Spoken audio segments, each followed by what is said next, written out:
Welcome back to the channel, guys. Don't know where I left off actually. I've managed to all my filming. Is what it is. Anyway, today's job, I need to figure out some rear shocks for the Hotrod. Body's off. I have no idea if I've actually recorded that or not, as I've lost a load of my data. Anyway, firewall's painted. The body colour came out pretty reasonable. Happy enough with that. Next thing on the list is the rear shock problem. I'm running these fairly cheap friction shocks. They're not the best in my opinion, but they're what I've got. That's what I'm working with. On the front, they work good enough. They fit nicely. These brackets look cheap, and I'm going to do something about those in the future. But for now, they do the job. On the rear is where I've been having problems. So if I try and mount these, this one's all bent. Just ignore that. If I try and mount these in the stock location, which is those two holes there, you can see they don't work there. So what I need to do is, I did space them out originally just to get me by. Problem with that is, when you space them out, it's not quite long enough. Needs to be about an inch in that direction, just so that sits up straight. I also hate it being spaced out. It's unnecessary weight and I don't need that. I'm trying to keep this thing as light as possible. So what I think I'm going to do, best option for me, is I'm just going to make a new lever. This piece here, one that's slightly longer, and I can put a little bend in it just to get around there. That requires no real welding or anything. So I'm going to dig through my scrap, see if I can find something either the same thickness or maybe a little thicker that I can make a new lever out of. Let's go rummaging. So I found these pieces of scrap. They are ever so slightly thicker than these by the slightest amount. So actually the job, I traced around one, and I've just measured an extra 1.5 inches. I'm going to cut it too long to begin with, so I can put the bends in it, measure out exactly where the hole's going to be. I can drill the hole and I can trim to match. I guess let's get going. I'll cut these out by hand. I've only got a cut-off wheel, so let's go ahead and do that. It's the temperature out there, by the way. Very, very thankful for the new heater. Works amazing.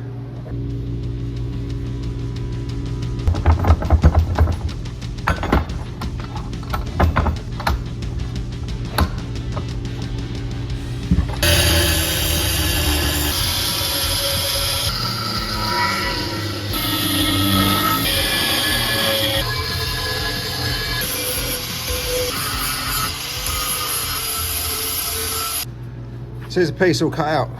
It's obviously really roughly cut right now, but you get the idea. It's, as you can see, it's at the moment substantially longer, but I'm going to chop it down once I know where to cut it. We get this swapped over onto here and mount it up to the car.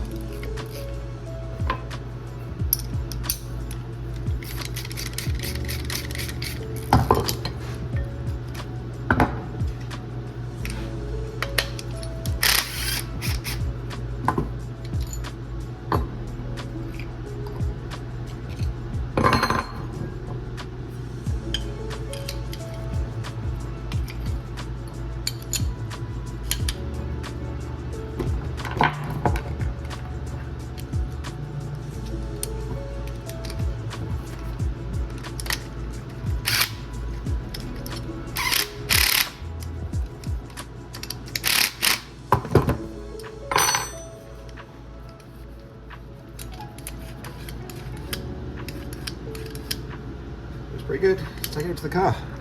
Okay, so let's have a look, see what we need here. Some temporary hardware, don't judge.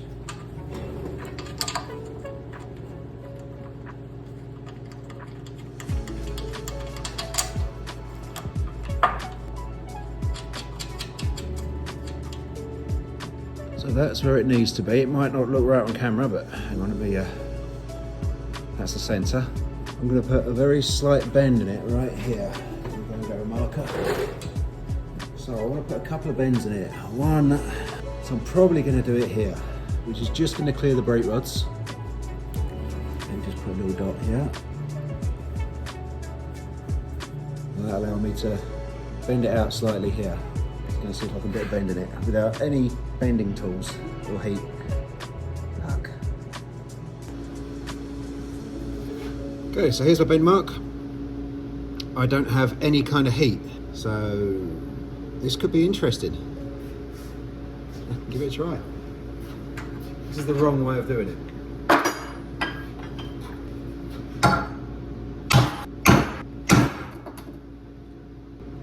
So here it is so far.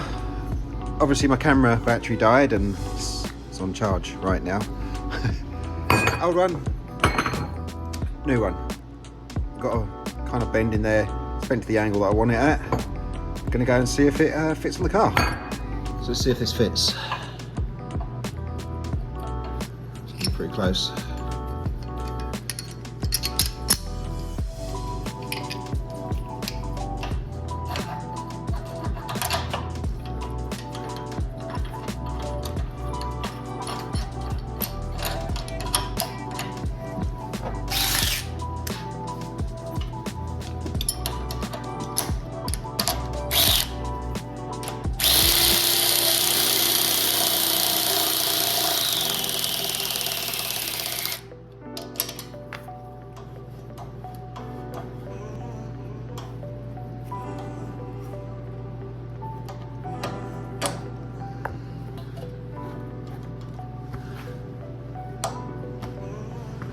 So that fits perfect.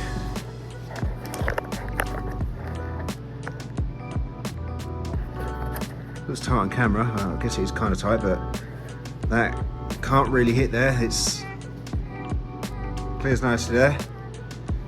Lines up with the shock ball perfectly.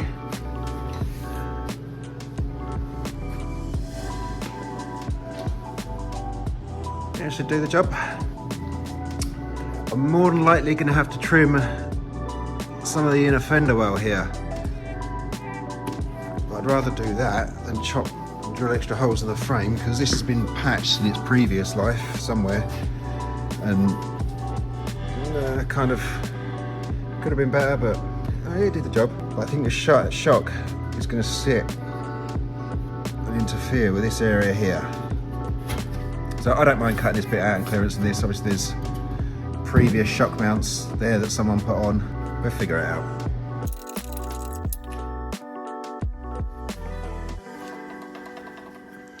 Should probably test this.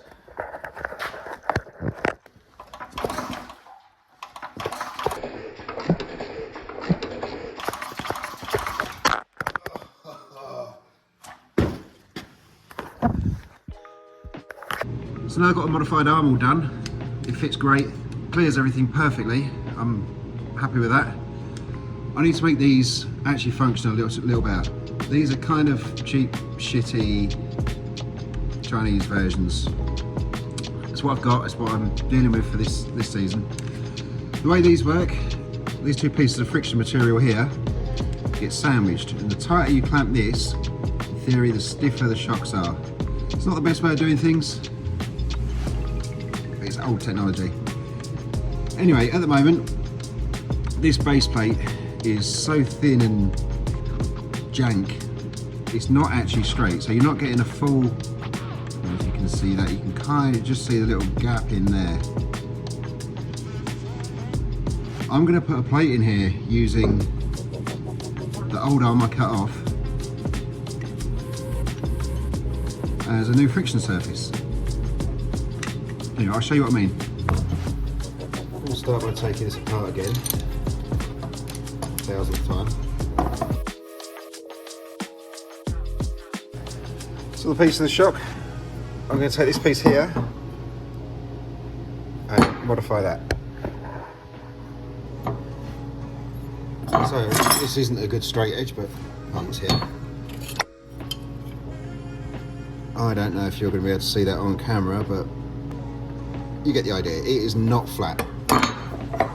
This, on the other hand, measures out surprisingly flat. So I'm going to chop this here and basically weld that to here. Now got this piece cut off there. More recycling. I'm basically going to weld this onto there like that. I clamp it down, and this is a great flat surface this friction material to sit on. Now I'm going to clean this up, clean all my edges, and weld it on. These pieces are cleaned up nicely. You get the idea of what I'm going to do here. Now, one thing I do have to do, or would like to do before anything else, is now that this is being added, it's going to make it a little thicker. So I'll assemble this and show you the problem we'll have. So that will go there.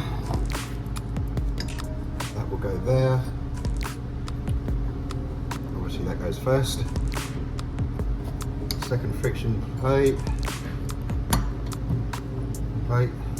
Wash that spreads the load nicely. Now what you'll notice is this here, this tab here, it's supposed to slot into here, stops this outer edge from spinning, otherwise you wouldn't have any friction. Now that I've got this space in, barely touches. So what I'm going to do is I'm going to bend these tabs here just over to meet this here. Quick mark on those.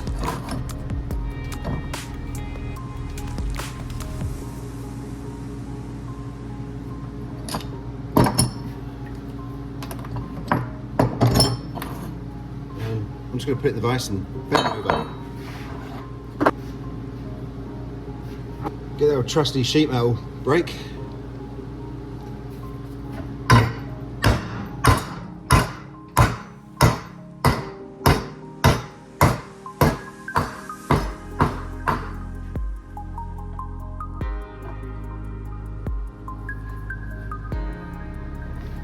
Simple as that. Not quite 90 degrees. Build this back up, see where we are. And now you can see that can't go anywhere again. Those tabs are pretty securely locked in. Once I've done it, I'll pinch these together just to take up any little bit of slack. That should be good enough for me.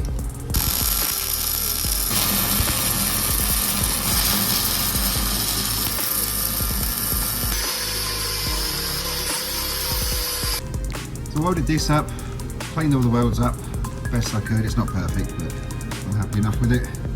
That's a nice flat, good solid surface now. I'll get this built back up, test fit it on the frame, and go from there.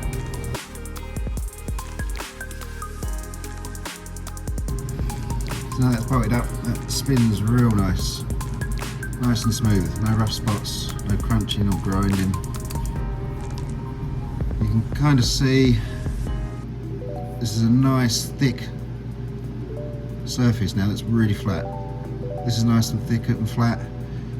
This here is flat, and this washer spreads the load really nice. So all in all, that's a big improvement over what I had, and they now fit. Let's go and throw them on the car.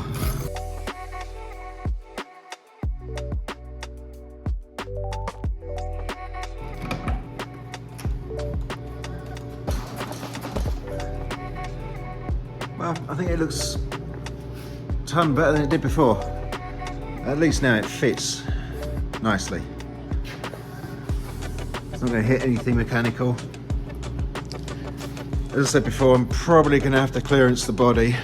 I'm pretty sure the body comes around about here. So I might have to do something around the inner fender there, but not too worried about that. Just like that, number 2 is done. Easy. Right, let's get this one fitted too. So aside from a bit of paint, I'm going to call them done. And on that note, I'm going to end this video because it's Monday night and I want some dinner.